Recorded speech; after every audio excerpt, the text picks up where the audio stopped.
Hello friends, आज हम AFM में फोर्थ यूनिट डिविडेंड पॉलिसी को कंटिन्यू करते हैं। लास्ट वीडियोस में लास्ट पार्ट में हमने देखा था गॉड, हमने डिफरेंट मॉडल्स देखे, दो हमने मॉडल्स देखे, राइट। कि फर्स्ट हमने जो मॉडल देखा था वो कौन सा था, एमएम मॉडल। सेकेंड हमने वॉल्टर्स मॉडल देखा और डिविडेंड पॉलिसी का मतलब क्या होता है ये देख। आज जो लास्ट टॉपिक है, लास्ट मॉडल है यूनिट 4 का, गॉर्डन्स मॉडल, वो हमें देखना है।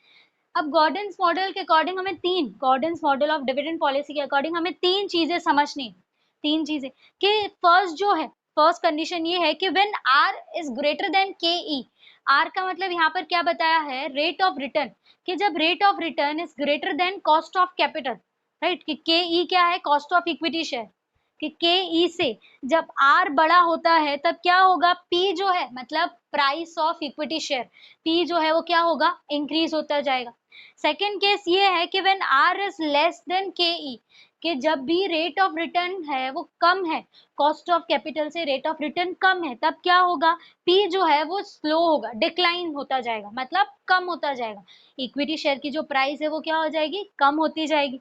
देन व्हेन, थर्ड केस में ऐसा बताया है कि when are is equal to के ई, कि जब रेट ऑफ रिटर्न और k e cost of equity share, जब ये दोनों के रेट सेम होंगे तब क्या होगा, पी विल रिमेन सेम।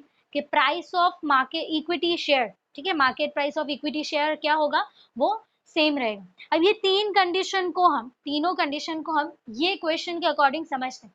कि गॉर्डन्स मॉडल का फर्स्ट क्वेश्चन यहाँ दिया हुआ है, the following information given below showing the rate of return R, cost of capital K and earning per share E of X company limited. मतलब ये तीनों चीजें कोई कंपनी के बताए गए हैं। कि के है cost of capital, cost of equity share या कॉस्ट ऑफ कैपिटल जो है वो कितना दिया हुआ है, 12%। देन ई कितना दिया हुआ है, रुपीज 15 दिया हुआ है earning per share. Then are हमें अभी तीन दिए हुए हैं, राइट। हमें ये तीनों कंडीशन में आर देखना है, तीनों कंडीशन में आर देखना है। कि फर्स्ट जो दिया हुआ है आर वो है 15%, सेकेंड रेट ऑफ रिटर्न जो दिया हुआ है 12%, और थर्ड जो दिया हुआ है वो है 9%। क्लियर हुआ। आगे क्वेश्चन में बोला है determine the value of share, मतलब हमें यहाँ पर क्या फाइंड करना है, शेयर की वैल्यू, ठीक है, इक्विटी शेयर की प्राइस फाइंड करनी है। कि share value of share using Gordon's model का यूज करके हमें price of equity share find करना है using assuming the dividend pay out ratio. अब यहाँ पर जैसे हमने वॉल्टर्स मॉडल में देखा था डिफरेंट डिविडेंड के रेशियोज देखे थे, डिफरेंट डिविडेंड पे आउट के रेशियो देखे थे। कि यहाँ पर भी वही दिया हुआ है कि फर्स्ट केस में कंपनी 100% डिविडेंड पे कर रही है, सेकेंड केस में कंपनी जो है 80% डिविडेंड पे कर रही है, थर्ड केस में क्या है, जो कंपनी 50-50 रख रही है, 50 अपने पास रखेगी और 50 जो है 50% जो है वो शेयर होल्डर्स को पे करेगी, और लास्ट केस में है कि कंपनी बिल्कुल डिविडेंड पे नहीं कर रही है, राइट। हमें इसमें क्या फाइंड करना है, पी फाइंड करना है, राइट। और पी जो है यहाँ पर गॉर्डन्स मॉडल के अकॉर्डिंग अगर हमें इक्विटी शेयर की प्राइस फाइंड करनी है तो उसकी फॉर्मूला आती है E multiply 1 minus B divide by के ई माइनस बी आर। यहाँ पर दिया हुआ है कि जहां पर अगर देखें पी क्या है, पी तो हमें फाइंड करना है, राइट। पी हमें फाइंड करना है कि प्राइस ऑफ इक्विटी शेयर हमें फाइंड करना है। देन ई क्या दिया हुआ है, अर्निंग पर शेयर, यहाँ पर दिया हुआ है earning per share 15 rupees. Then B जो है रिटेंशन रेशियो है, के ई क्या होता है, कॉस्ट ऑफ इक्विटी शेयर। अब जैसे हमने वॉल्टर्स मॉडल में देखा, यहाँ पर हमने कंडीशंस बनाई थी वॉल्टर्स मॉडल में कि dividend and then retained earning. कि यहाँ पर डिविडेंड के पे आउट रेशियो दिया हुआ है, फर्स्ट में 100, सेकेंड 80, 50 थर्ड, एंड लास्ट जो है 0। ये डिविडेंड है, राइट। अब सेम रिटेन्ड अर्निंग का हमने देखा था लास्ट सम में, राइट। जब हमने वॉल्टर्स मॉडल देखा उसमें हमने क्या देखा था कि हमने डिविडेंड के परसेंटेज यूज किए थे प्राइस ऑफ इक्विटी शेयर को काउंट करने के लिए। अब यहाँ पर जो है बी दिया हुआ है, एक नया वेरिएबल इंट्रोड्यूस किया गया है बी का मतलब क्या होता है, रिटेंशन रेशियो। ये रिटेंशन रेशियो इसे बोला जाता है। मतलब हमने वॉल्टर्स मॉडल में क्या यूज किया था, डिविडेंड रेशियो यूज किया था। मतलब अर्निंग पर शेयर जो है 15 के 100% निकाले, देन 15 के 80% निकाले, देन 15 के, ये हमने लास्ट सम में किया, राइट, वॉल्टर्स मॉडल के अकॉर्डिंग हमने ऐसे सॉल्व किया था। लेकिन अभी हमें वैल्यू निकालनी है शेयर की using Gordon's model. Gordon's model का यूज करके हमें price of equity share calculate करना है। तो कैसे करेंगे, यहाँ पर अब यूज किया जाएगा रिटेन्ड अर्निंग। जैसे यहाँ पर बी लिखा हुआ है रिटेंशन रेशियो दिया है, राइट। तो अभी यहाँ पर क्या यूज करेंगे, रिटेन्ड अर्निंग। जैसे क्वेश्चन में तो सिर्फ डिविडेंड दिया गया है, डिविडेंड पे आउट रेशियो दिया है कि अगर मान लेते हैं कंपनी 100% डिविडेंड पे कर रही है, तो वो कंपनी अपने पास कितनी मनी, प्रॉफिट में से कितना पैसा अपने पास रखेगी, जीरो। क्योंकि पूरा जितना कंपनी अर्न कर रही है उतना ही कंपनी क्या कर रही है, डिविडेंड शेयर होल्डर्स को पे कर रही है। देन सेकंड है कि कंपनी 80% डिविडेंड पे कर रही है, 80% डिविडेंड पे कर रही है, तो क्या है कि रिटेंशन रेशियो या तो रिटेन्ड अर्निंग्स कितना होगा, 20%, राइट। देन 50-50 थर्ड केस में क्या है कि डिविडेंड जो है, कंपनी डिविडेंड 50% डिविडेंड पे कर रही है। तो बट ऑब्वियस है कि 100 में से अगर कंपनी 50% डिविडेंड पे कर रही है, मतलब समझ लेते हैं कि कंपनी 50% अपने पास रख रही है। लास्ट केस में है कि डिविडेंड जो है जीरो है, कंपनी बिल्कुल भी डिविडेंड पे नहीं कर रही, तब क्या होगा, रिटेंशन रेशियो, रिटेन्ड अर्निंग्स मतलब कि कंपनी अगर डिविडेंड पे नहीं कर रही है तो पूरा प्रॉफिट अपने पास रख रही है, मतलब 100% अपने पास ही रख रही है। तो अगर सम स्टार्ट करे सॉल्व करना, हमें ये कंडीशन के हिसाब से जाना है, याद रखना कि फर्स्ट कंडीशन के हिसाब से ही जाए कि r इज इक्वल टू 15%, कि r अगर 15% पे रख के सॉल्व करते हैं, पहले हम r पे क्या रखेंगे, 15%, राइट। और b पे क्या लिखा जाएगा, जीरो। बी पे क्या लिखा जाएगा, जीरो, कि कंपनी फर्स्ट केस में अपने पास कुछ भी नहीं रखेगी और 100% प्रॉफिट का पूरा प्रॉफिट जो है, पूरा का पूरा प्रॉफिट जो है कंपनी शेयर होल्डर्स को पे करेगी, राइट। तो अगर फर्स्ट हम सॉल्व करके देखते हैं, फर्स्ट अगर सॉल्व करें, राइट, फॉर्मूला के अकॉर्डिंग जाए कि फॉर्मूला क्या दी हुई है, P, हमें P फाइंड करना है, price of equity share. P is equal to E multiply 1 minus B divide by के ई माइनस बी आर। ये दिया हुआ है कि जहां पर ई पे क्या लिखा जाएगा, अर्निंग पर शेयर यहाँ पर दिया हुआ है 15 रुपीज, यहाँ ई पे लिखेंगे 15 रुपीज। देन 1 माइनस बी क्या हो जाएगा, जीरो हो जाएगा। बी क्या है, जीरो है फर्स्ट केस में, डिवाइड बाय के ई कितना दिया हुआ है, 12%, तो 12 डिवाइड बाय 100 करेंगे तो आंसर क्या आएगा, 0.12। देन माइनस अगेन बी पे क्या लिखा जाएगा, अगेन जीरो लिखा जाएगा। बी फर्स्ट केस में कितना है, जीरो है, राइट। आर क्या है, हम आर अभी क्या रख के सॉल्व कर रहे हैं, 15%, तो यहाँ पर आएगा 0.15। अब इसे जब पूरा सॉल्व करेंगे तो हमारा आंसर आएगा 133.33 रुपीज, राइट। ये प्राइस ऑफ इक्विटी शेयर कब मिली, कि हमारा प्राइस, इक्विटी शेयर का प्राइस 133.33 रुपीज कब आया, जब कंपनी जीरो अपने पास, मतलब as a part of retained earnings कुछ भी नहीं रख रही है तब। और आर जो है वो क्या रखा हमने फर्स्ट केस में, 15%, राइट। अब सेकेंड केस में ही, अब यहाँ पर हमें आर के परसेंटेज चेंज नहीं करने, हमें 4 बार, जैसे यहाँ 15 दिया हुआ है 15%, तो 15% पे ही आर, बी पे, मतलब आर क्या रहेगा, 15% रहेगा, बी पे एक बार जीरो लिखा जाएगा, देन 20%, देन 50, देन 100, ऐसे करके फर्स्ट आर सॉल्व करेंगे। देन सेकेंड आर क्या दिया हुआ है, 12%, अगेन वही फिर से रिपीट होगा कि आर पे क्या रहेगा, 12%, देन ये फिर अगेन 4 केसेस सॉल्व होंगे, फिर आर पे रहेगा 9%, फिर अगेन ये 4 केसेस सॉल्व करेंगे। जैसे फर्स्ट अगर हमने सॉल्व किया कि आर पे क्या है, 15% है, और बी मतलब रिटेंशन रेशियो यहाँ पर जो दिया हुआ था, रिटेन्ड अर्निंग्स, कंपनी अपने पास कुछ भी नहीं रख रही है, पूरा का पूरा डिविडेंड पे कर रही, तब हमारी इक्विटी शेयर की प्राइस क्या आई, 133.33 रुपीज है, राइट। अब सेकेंड सॉल्व करें, सेकेंड कि जब बी पे, यहाँ पर हम क्या रखेंगे कि जब बी पे मैंने रखा 20%, तो 20/100 तो क्या हो जाएगा, 0.2, 20/100 क्या हो जाएगा, 0.2। ये कब है, जब आर पे तो 15% ही रहेगा, ठीक है, ये ध्यान रखना, आर पे क्या है, 15% ही है, आर पे 15, when are is equal to 15%, बस खाली बी के कंडीशन चेंज होते जाएंगे। अगेन फिर क्या होगा, आर व्हेन आर इज 12%, फिर बी के कंडीशन 4 अलग होंगे, चेंज होंगे। देन आर क्या हो जाएगा, 9%, फिर बी के अलग अलग कंडीशन आएंगे, राइट। अब यहाँ पर क्या है, when are is equal to 15, r 15 ही है, बी पे क्या आएगा, 0.2, ठीक है, 20% है, 20/100, 0.2, मतलब हम यहाँ पर आर पे क्या बी पे क्या लिखा जाएगा 0.2 लिखा जाएगा कि ई हमारा कितना है 15 है, 1 माइनस 0.2, राइट, कि 15 मल्टीप्लाई 1 माइनस 0.2। अब इसको डिवाइड करें,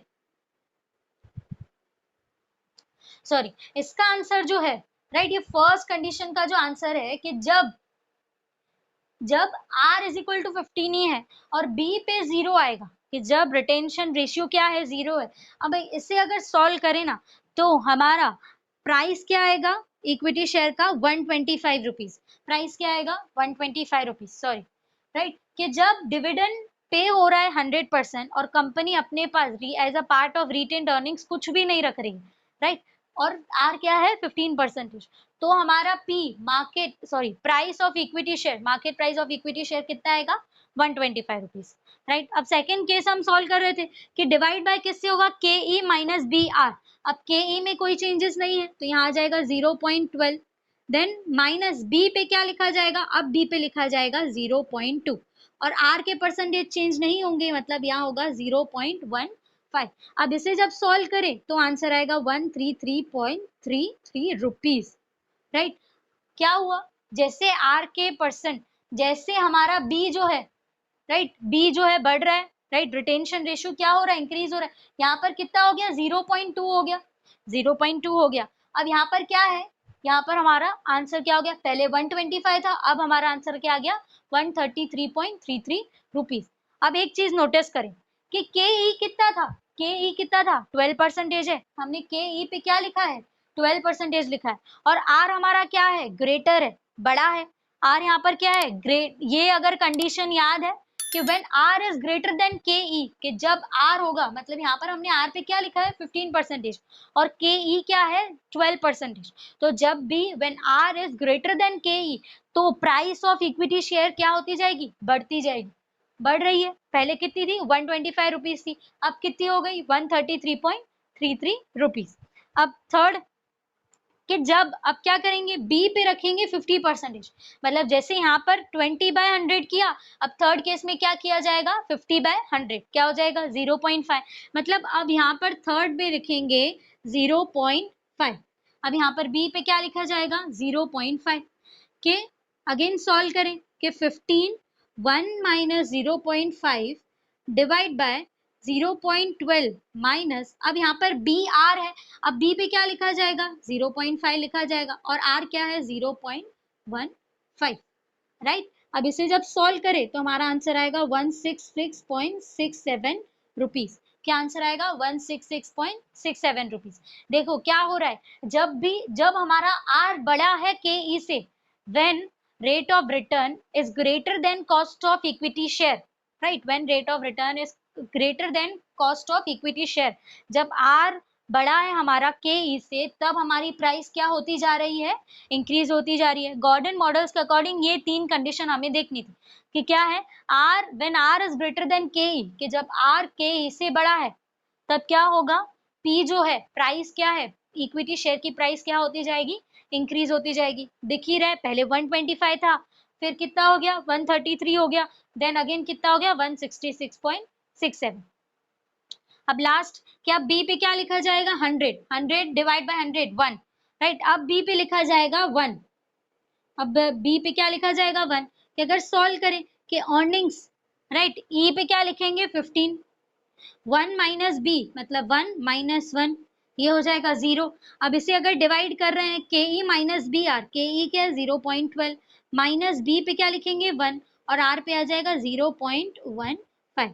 अब इसे अगर सॉल्व करेंगे तो हमारा आंसर 0 आने वाला है, राइट, क्यों, क्योंकि यहाँ पर अगर फर्स्ट में ही 1 माइनस 1 करे 0 हो जाएगा, 1 माइनस 1 करे तो क्या हो जाएगा 0 हो जाएगा, 15 इंटू 0 0, अगर कोई भी नंबर को 0 से डिवाइड करें आंसर क्या आएगा 0 आएगा। तो अगर हम देखें कि जब हमने आर पे 15% रखा, आर पे हमने 15% रखा, यहाँ पर क्या था कि आर जो है ग्रेटर देन के ई, आर जो है वो कॉस्ट ऑफ कैपिटल से बड़ा था, तो हमारी price of equity share, price of equity share क्या हो रही थी इंक्रीज होती जा रही थी। अब सेकेंड कंडीशन पे क्या रखा जाएगा कि when are is equal to 12%, कि जब आर कितना है 12% रखेंगे। अगेन वही बी पे, बी जो है रिटेंशन रेशियो है वो चेंज करते करते सम सॉल्व करते हैं। अब जैसे आर पे हमने 15% रख के सम सॉल्व किया, वैसे ही कि when are is equal to 12%, right, second condition दिया है आर क्या है 12% है, और बी पे क्या लिखा जाएगा, पहले बी पे क्या लिखा जाएगा 0,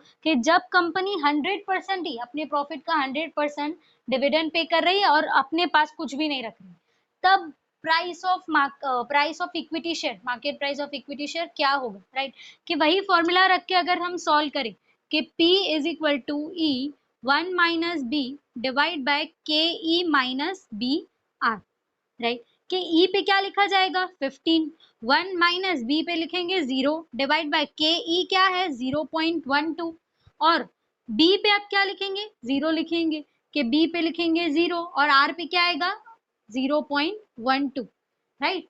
तो हमारा आंसर क्या आएगा 125 रुपीज, कि अब क्या है market price, right, equity share की प्राइस कितनी है 125, के जब आर क्या है रेट ऑफ रिटर्न 12% है और बी जो है वो क्या है 0 है, रिटेंशन रेशियो क्या है 0 है।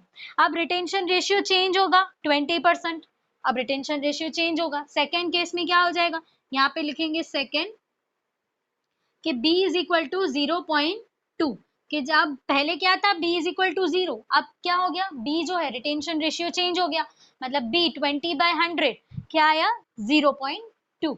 क्या वही सेम इसको फॉर्मूला में रख के देखते हैं कि p is equal to e 1 minus B divide by के ई माइनस बी आर, सॉल्व करें कि e क्या आएगा 15 आएगा, 1 माइनस अब b पे क्या लिखेंगे 0.2 डिवाइड बाय के ई माइनस बी आर, के ई माइनस बी आर मतलब 0.12 माइनस बी पे लिखेंगे 0.2 और आर पे क्या लिखा जाएगा 0.12।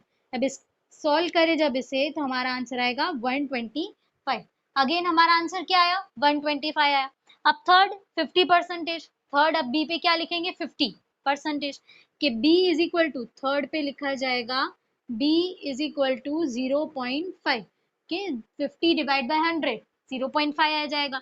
वही फॉर्मूला रख के अगर फाइंड करें इक्विटी शेयर की प्राइस के ई 1 माइनस बी डिवाइड बाय के ई माइनस बी आर, के ई पे क्या लिखा जाएगा अगेन 15, 1 माइनस अब बी पे लिखेंगे 0.5, के ई तो सेम ही है 0.12, बी क्या हो जाएगा 0.5 और आर क्या है 0.12। अब इसे जब सॉल्व करेंगे अगेन हमारा आंसर क्या आया 125। अब जैसे हमने फर्स्ट कंडीशन के हिसाब से देखा था गॉर्डन मॉडल्स के फर्स्ट एजम्पशंस के हिसाब से, ठीक है, इम्प्लीकेशंस क्या थी कि जब भी r इज ग्रेटर देन के ई, जब r जो है के ई से बड़ा होगा तब price of market price of equity share क्या होगा बढ़ता जाएगा। अब सेकेंड कंडीशन क्या है कि r इज इक्वल टू के ई, यहाँ पर r क्या लिया 12%, के ई हमारा क्वेश्चन के हिसाब से क्या था 12% था, तो हमारी देखो तीनों केस में हमारा क्या आया, हमने b पे 0 भी रखा, b पे 0.2 भी रखा, राइट, रिटेंशन रेशियो पे 0.5 भी रखा, तब भी हमारा आंसर क्या आ रहा है सेम आ रहा है। कब, जब r और k सेम होंगे तो p मतलब market price of equity share क्या होगा सेम रहेगा, p विल रिमेन सेम। अब जब फोर्थ सॉल्व करें कि फोर्थ अगर देखें कि b पे अब क्या रखेंगे 1 रखा जाएगा, राइट, 100 डिवाइड बाय 100 1, कि p is equal to e 1 minus B divide by के ई माइनस बी आर, के ई पे क्या लिखा जाएगा 15, 1 माइनस 1 0 हो जाएगा ये तो, राइट, और के ई क्या है 0.12 माइनस 1 मल्टीप्लाई 0.12, यहाँ पर हमारा आंसर आएगा 0, राइट, क्यों, ये 1 माइनस 1 0 हो जाएगा, 0 इंटू 15 0, और कोई भी नंबर का 0 से डिवाइड करें आंसर क्या आएगा 0 ही आएगा, राइट। ये आंसर कब आया कि जब r और के ई, ये सेकेंड कंडीशन कि when r is equal to 12%, कि जब r और के ई जब सेम होंगे, जब r और के ई मतलब रेट ऑफ रिटर्न और कॉस्ट ऑफ कैपिटल सेम होगा तब p विल रिमेन सेम, तब क्या होगा P है मतलब मार्केट प्राइस जो है इक्विटी शेयर की प्राइस जो है वो क्या हो जाएगी वो सेम रहेगी इन एवरी केस, यहाँ पर हर एक केस में क्या थी सेम थी। अब क्या करेंगे, अब R पे रख के देखेंगे 9%, अब आर पे क्या रख के देखेंगे, 9% रख के सम सॉल्व करते हैं, राइट। जैसे आर पे हमने दो, राइट, कि आर पे हमने 15% रख के भी सम सॉल्व किया, देन अगेन आर पे हमने 12% रख के भी सॉल्व किया।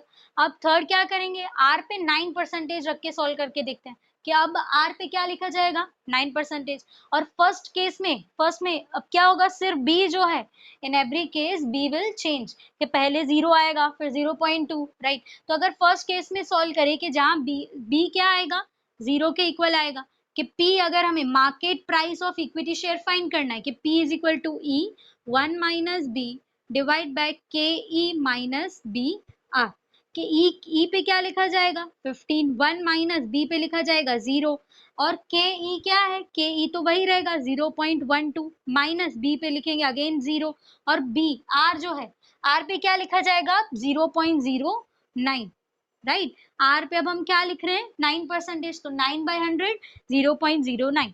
अब इसे जब सॉल्व करें तो आंसर आएगा 125 रुपीज, राइट। अब सेकेंड कंडीशन, कि सेकेंड जो है अब बी पे क्या रख के देखेंगे 20%, राइट। रिटेंशन रेशियो क्या है अब 20% है, तो बी पे लिखा जाएगा 20/100, तो आ जाएगा बी इज इक्वल टू 0.2। अब वही पी हमें फाइंड करना है, market price of equity share, कि P is equal to E multiply 1 minus B divide by के ई माइनस बी आर, कि जहां पर ई पे लिखेंगे 15, अगेन 1 पे 1 माइनस बी पे क्या लिखा जाएगा 0.2, देन के ई पे लिखा जाएगा 0.12, माइनस बी पे अब लिखेंगे 0.2, और आर तो वही रहेगा 0.09। अब इसे जब सॉल्व करेंगे तो हमारा आंसर आएगा 117.6 रुपीज, राइट। अब थर्ड पे क्या करना है, अब बी पे क्या आ जाएगा, B is equal to 0.5, right. B पे क्या आ जाएगा 50% लिखेंगे, तो 50/100 0.5। अगेन हमें पी फाइंड करना है, ई 1 माइनस बी डिवाइड बाय के ई माइनस बी आर, तो ई पे 15, 1, अब बी पे क्या लिखेंगे 0.5, के ई क्या आएगा 0.12, माइनस बी पे आएगा 0.5, और आर तो वही रहेगा 0.09। अब इसे जब सॉल्व करेंगे तो हमारा आंसर आएगा 100 रुपीज। तो देखो हमने ये दोनों सॉल्व किए कि when are is greater than के ई, तो हमारा पी जो था राइट, कि प्राइस जो थी इक्विटी शेयर की वो क्या हो रही थी, इंक्रीज हो रही थी। In every case P was increasing, right. हर एक केस में क्या हो रहा था, पी जो है वो इंक्रीज हो रहा था। जब आर और के ही इक्वल थे तो पी भी क्या था, इक्वल ही था। ये हमें 3 इम्प्लीकेशंस है गॉर्डन्स मॉडल की, कि जब when are is equal to के ई, तब हमारा हर एक केस में आर, हमारा पी क्या आया, इक्वल आया, सेम ही आया। अब थर्ड जो है ये, राइट, ये थर्ड कंडीशन, कि when are is less than के ई, ठीक है। अब यहाँ पर क्या है, के ई 12%, आर पे हमने क्या लिखा है 9%, थर्ड कंडीशन 9%। तो अब क्या हो रहा है देखो, अब हमारा P जो है वो डिक्रीज होता जा रहा है, डिक्रीज होता जा रहा है। पहले कितना था 125 रुपीज, अब 117.6 रुपीज, और थर्ड हमारा क्या आया 100 रुपीज, राइट। अब लास्ट कंडीशन देखें कि जब कंपनी 100% अपने पास रख रही है, प्रॉफिट का 100%, राइट, तो पूरा प्रॉफिट अपने पास रख रही है, डिविडेंड जो है पे नहीं कर रही है, मतलब शेयर होल्डर्स को पे नहीं कर रही, तब मार्केट प्राइस क्या आएगी, कि अब क्या लिखा जाएगा, अब बी पे लिखा जाएगा 1 लिखा जाएगा, 100/100 1, बी पे क्या लिखा जाएगा 1 लिखा जाएगा। अगेन हमें पी फाइंड करना है, ई 1 माइनस बी डिवाइड बाय के ई माइनस बी आर, के ई पे लिखेंगे 15, 1 माइनस 1, के ई क्या आएगा 0.12, माइनस बी पे लिखेंगे 1, आर पे आएगा 0.09। तो इसे जब सॉल्व करेंगे हमारा आंसर आएगा 0, राइट। ये तीनों इम्प्लीकेशन समझ आ गई गॉर्डन मॉडल की, राइट। ये तीनों इम्प्लीकेशन थी कि जब भी when are is greater than के E, P will increase, when are is less than के E, P will decrease, right. When R and K E both are equal, P will also remain same, कि जब भी are और k ई same रहेंगे, equal रहेंगे, तो हमारा P जो है प्राइस ऑफ इक्विटी शेयर वो क्या होगा, सेम ही रहेगा, राइट। तो जैसे यूनिट 4 हमने कंप्लीट किया, हमने डिफरेंट मॉडल्स देखे, एमएम मॉडल देखा, वॉल्टर्स मॉडल, आज हमने गॉर्डन्स मॉडल देखा। अब आगे के चैप्टर्स जो है एएफएम के हम वो नेक्स्ट वीडियो में कवर करेंगे। Thank you.